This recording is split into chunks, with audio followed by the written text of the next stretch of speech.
Je vous présente ce que c'est Plastidip. Ça reste donc une peinture standard d'origine quand vous l'appliquez.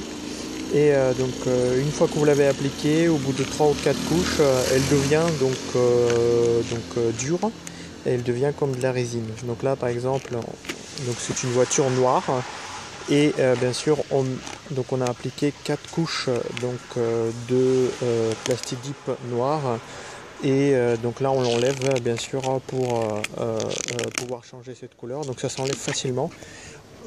Il reste rien sur la carrosserie, hein, donc ça c'est très important. Ça reste une pellicule pour protéger bien sûr votre peinture d'origine. Ce qui se passe, c'est que on peut avoir plusieurs couleurs, rouge, noir, bleu, jaune, etc.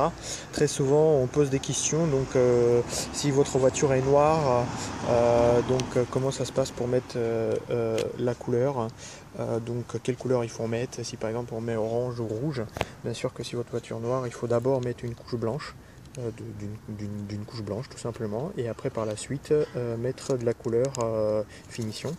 Sinon vous allez avoir, si par exemple sur la voiture noire vous allez mettre du rouge ou du bleu ou du orange, au bout de une ou deux trois couches vous allez avoir toujours un aspect noir. Pourquoi? Parce que la couleur d'origine elle va sortir plus que le Plastidip, et vous allez consommer plus de la peinture qu'il faut.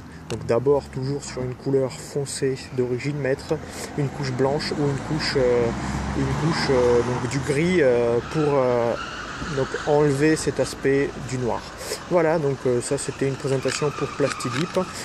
Plus de précisions sur notre forum, forum plastidipcar.fr. Voilà, merci à vous.